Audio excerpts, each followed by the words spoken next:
মাছ খেতে খেতে বোর হয়ে গেছেন, সব মাছের রেসিপি একঘেয়ে লাগছে, তাহলে আজকে এই মাছের রেসিপিটা করুন। একেবারে মাংসের মতো স্বাদ, একেবারে ভিন্ন স্বাদের মাছের রেসিপি আজকে নিয়ে এসে হাজির হয়েছি। আশা করি সকালে ভালো আছেন। শেষ পর্যন্ত ভিডিওটা দেখুন। খুব অল্প সময়ের মধ্যে অল্প খরচেই কিন্তু মাছটা হয়ে যাবে। আমি আজকে কাতলা মাছ নিয়েছি। কাতলা মাছের পিসগুলোকে কিন্তু একটু ছোটো ছোটো করে কেটে নিয়েছি। আমরা নর্মাল যে মাছের পিস করি তার থেকে কিন্তু একটু ছোটো সাইজেরই মাছের পিসটা করেছি। প্রথমে এর ভেতর আমি দিয়ে দিচ্ছি 1 টেবিল চামচ মতো ভিনিগার, আর দিয়ে দিলাম 1/2 টেবিল চামচ মতো লবণ। ভিনিগার লবণ দিয়ে মাছগুলোকে ভালো করে মাখিয়ে নিচ্ছি। আসলে ভিনিগার আর লবণটা দিয়ে মাখালে পরে মাছের যে আঁশটে গন্ধটা থাকে সেটা কিন্তু আর থাকবে না, সেই জন্যে খুব ভালো করে ভিনিগার আর লবণ দিয়ে মাখিয়ে নিচ্ছি। আপনারাও চেষ্টা করবেন যে ভিনিগার আর লবণ দিয়ে মাখানোর। খুব ভালো করে মাখিয়ে নিয়েছি।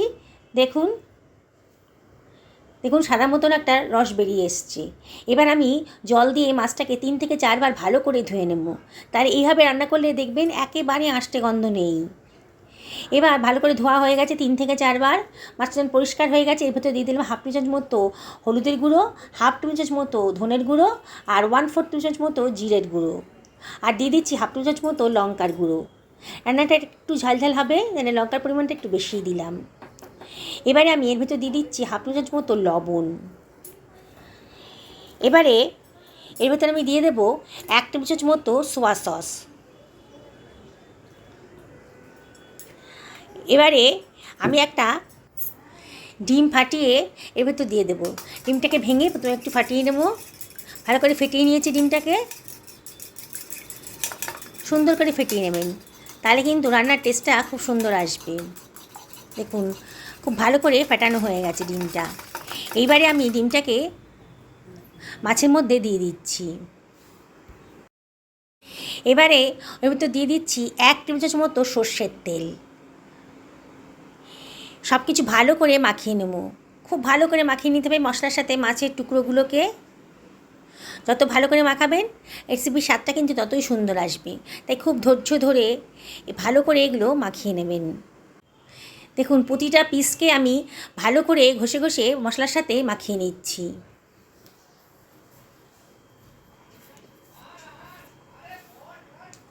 খুব ভালো করে মাছটাকে মাখানো হয়ে গেছে।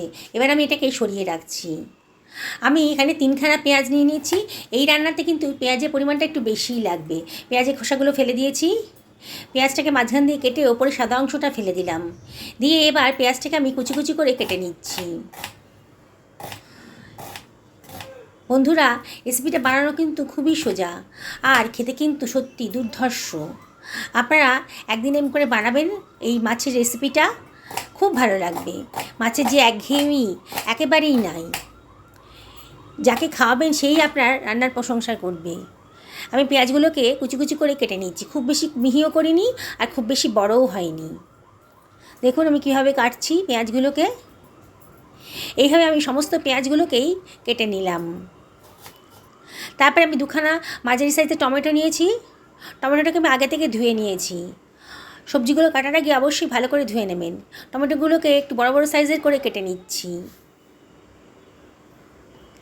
দেখুন আমি কীভাবে কাটছি টমেটোটাকে। বন্ধুরা এই মাছের রেসিপির কথা বলছিলাম যেটা, এটা যখন বানাবেন না খেয়ে মনে হবে মাংস খাচ্ছেন, এতটাই টেস্টি। আর আমি এটা আছে কাতলা মাছ দিয়ে করেছি। আপনারা ইচ্ছে করলে রুই মাছ, ভেটকি মাছ কিংবা অন্য কোনো মাছ দিয়েও করতে পারেন, তাতেও কিন্তু খেতে সুন্দর লাগবে। আমি কতগুলো কাঁচা লঙ্কাও কেটে নিলাম। একটুখানি ধনেপাতা আগে থেকে ধুয়ে পরিষ্কার করে রেখেছিলাম, সেটাকেও আমি কুচি কুচি করে কেটে নিচ্ছি। এটা রান্না করতে কিন্তু বেশি সময় লাগে না। খুব অল্প সময়ের মধ্যে অসাধারণ টেস্টি একটা রান্না তৈরি হয়ে যাবে। আমার যে ম্যারিনেট করা মাছটা ছিল তার ভিতরে আমি না আদা রসুনের পেস্ট দিতে তখন ভুলে গেছিলাম, এই জন্য দিয়ে দিলাম। আর এখন দিয়ে দিচ্ছি 2 টেবিল চামচ মতো কর্নফ্লাওয়ার দিয়ে আবার সব কিছু ভালো করে মাখিয়ে নিচ্ছি।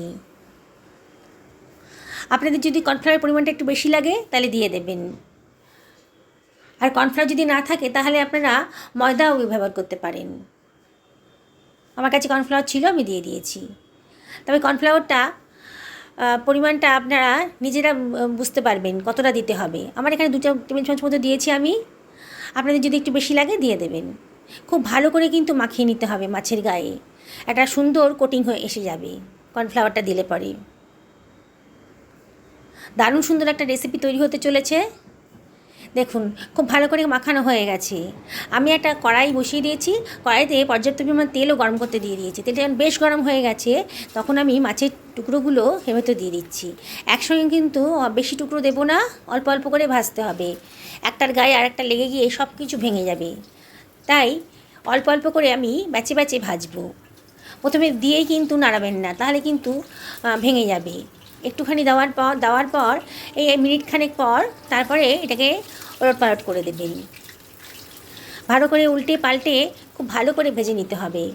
মাছের গায়ে কিন্তু একটা কোটিং আছে, তাই মাছটাকে প্রথমে হাই ফ্লেমে দিয়ে একটু ভাজা মতো করে নিয়ে তারপর মিডিয়াম টু হাইতে রেখে ভাজতে হবে। অনবরত কিন্তু নাড়াচাড়া করে এপিট ওপিট খুব ভালো করে ভেজে নিতে হবে, এতে ভেতরটাও সুন্দরভাবে ভাজা হয়ে যায়। উল্টে পাল্টে খুব ভালো করে ভেজে নিচ্ছি। মাছের কালারটা কিন্তু দেখুন চেঞ্জ হয়ে গেছে, বোঝাই যাচ্ছে যে মাছগুলো খুব সুন্দর করে ভাজা হয়ে গেছে। এবারে আমি মাছগুলোকে একটা ছাঁকনি দিয়ে তুলে নিচ্ছি। তেলটা যত সম্ভব ঝরিয়ে নিয়ে অন্য একটা পাত্রের ভেতর তুলে নেব। বাকি মাছগুলোকেও আমি দিয়ে দিচ্ছি। এবারেও কিন্তু পুরো মাছটা ভাজতে পারবো না, আবারও বলেছি একসঙ্গে বেশি মাছ দিয়ে ভাজা যাবে না, অল্প অল্প করে ভাজতে হবে।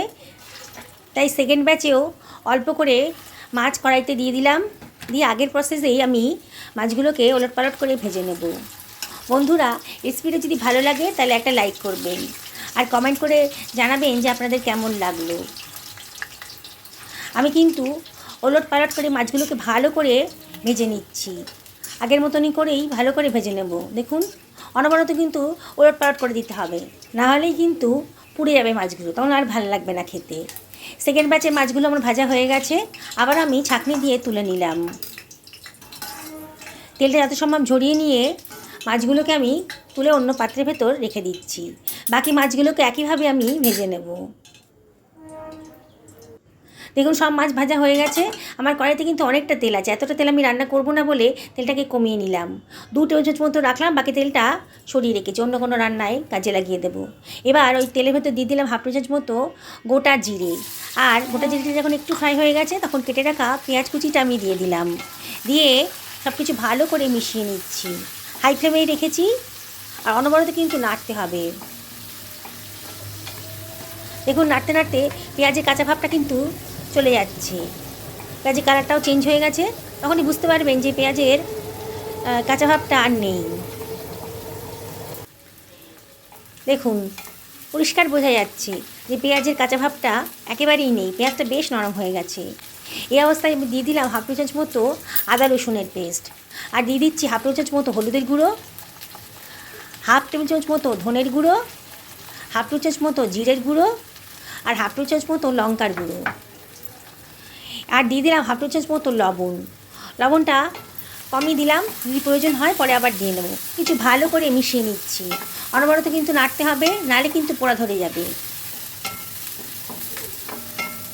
বেশ নাড়াচাড়া করতে করতে বোঝা যাচ্ছে পেঁয়াজের কালারটা কিন্তু চেঞ্জ হয়ে গেছে একেবারেই। তখন আমি কেটে রাখা টমেটোটাও দিয়ে দিলাম। টমেটোটা দিয়েও আবারও সব কিছু ভালো করে মিশিয়ে নিচ্ছি। অনবরত কিন্তু নাড়তে হবে, আমি কিন্তু এখনও জল ইউজ করিনি। প্রথমে হাই ফ্লেমেই রেখেছিলাম, বেশ ভাজা ভাজা মতো হয়ে গেছে যখন, তখন আমি এর ভেতর দিয়ে দিলাম 1/4 বাটি মতো জল। জলটা দিয়ে আবারও সব কিছু ভালো করে মিশিয়ে নিচ্ছি। খুব ভালো করে মশলাটা কষিয়ে নেবেন, যত ভালো করে কষাবেন রান্নার টেস্টটা ততই ভালো আসবে। এবার ঢাকা দিয়ে দিলাম 2 মিনিটের জন্যে।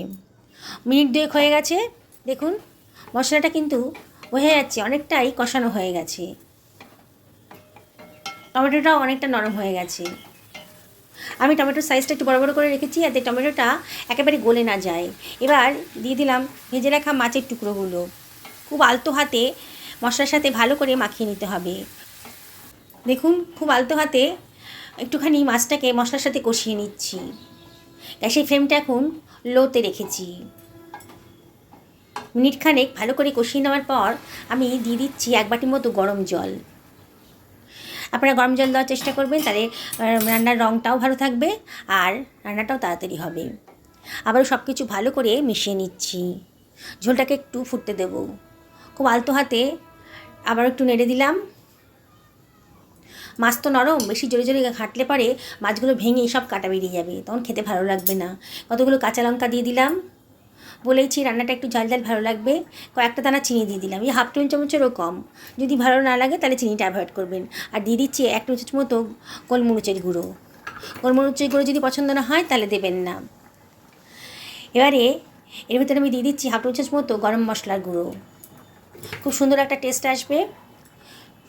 আর দিয়ে দিলাম একটুখানি ধনেপাতা কুচি। দিয়ে সব কিছু আবারও ভালো করে মিশিয়ে নিচ্ছি। খুব আলতো হাতে করবেন। এবারে গ্যাসের ফ্লেমটাকে আমি মিডিয়াম টু লোতে রেখে মিনিট 2 একটু ফুটিয়ে নেব। দেখুন 2 মিনিট ফোটানো হয়ে গেছে। দেখেই মনে হচ্ছে মাছগুলো কিন্তু একেবারে ভাজা তো ছিলই, সেদ্ধও হয়ে গেছে, একদম ভেতর থেকেও নরম হয়ে যাচ্ছে। তাই মিনিট 2 ফুটিয়ে নিলাম। এবার একটু কর্নফ্লাওয়ার আমি জলে গুলে রেখেছিলাম, সেটা দিয়ে দিলাম। গ্রেভিটাকে একটু ঘন করতে হবে। আজকে রান্নাটা একটু মাখো মাখো হবে, খুব বেশি ঝোলও থাকবে না আর খুব বেশি পাতলাও হবে না। তাই কর্নফ্লাওয়ারটা গুলে আমি দিয়ে দিয়েছি। দেখুন আর একটু ফুটিয়ে নিচ্ছি। মিনিট খানেকের মধ্যেই কিন্তু দেখুন কত সুন্দর একটা গ্রেভি তৈরি হয়ে গেছে। দেখেই খেতে ইচ্ছে করছে না? আমার কিন্তু রান্নাটা হয়ে গেছে। দেখুন কত সুন্দর দেখতে লাগছে। এবার গ্যাসের ফ্লেমটা অফ করে আমি একটা সার্ভিং প্লেটে আমি এটা সার্ভ করে দিচ্ছি। দেখুন বন্ধুরা, কত সুন্দর একটা রেসিপি অল্প খরচের মধ্যে তৈরি হয়ে গেল।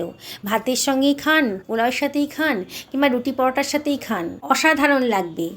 বন্ধুরা আমি তো বলতে ভুলেই গেছি, যারা আজকে আমার চ্যানেলে প্রথম দিন তাদেরকে আমি রিকোয়েস্ট করব আমার চ্যানেলটা সাবস্ক্রাইব করার জন্যে। যদি ফেসবুক থেকে দেখেন তাহলে রিকোয়েস্ট করব আমার পেজটা ফলো করার জন্যে। দেখুন কত কাছের থেকে নিয়ে এসে দেখাচ্ছি। কি দেখে মনে হচ্ছে না মাংস? কিন্তু না, এটা একটা মাছের রেসিপি, সাধারণ মাছের রেসিপি, একটু অন্য ধরনের, একঘেয়েমি থেকে একটু আলাদা। দেখুন ভাতের সাথে আমি বেড়ে নিয়েছি। বন্ধুরা আমি আপনাদেরকে রিকোয়েস্ট করব একদিন অবশ্যই এরম করে বানান, অসাধারণ লাগবে। দেখলেন তো কত কম খরচের মধ্যে হোটেল স্টাইলের মাছের রেসিপিটা তৈরি হয়ে গেল। দেখুন আমি মাছটাকে ভেঙে দেখাচ্ছি, ভেতর থেকে কতটা সফট হয়েছে মাছটা। বাইরে একটা সুন্দর লেয়ার পড়ে আছে, কোটিং আছে, আর ভেতরটা কতটা সফট। দেখুন দেখি খেতে ইচ্ছে করছে না? তাহলে দেরি করবেন কেন, আজকেই বানিয়ে ফেলুন এই অসাধারণ টেস্টের মাছের রেসিপিটা। খেয়ে বন্ধুরা রেসিপিটা ভালো লাগলে লাইক শেয়ার কমেন্ট করতে ভুলবেন না। সকলে ভালো থাকুন এই কামনা করি।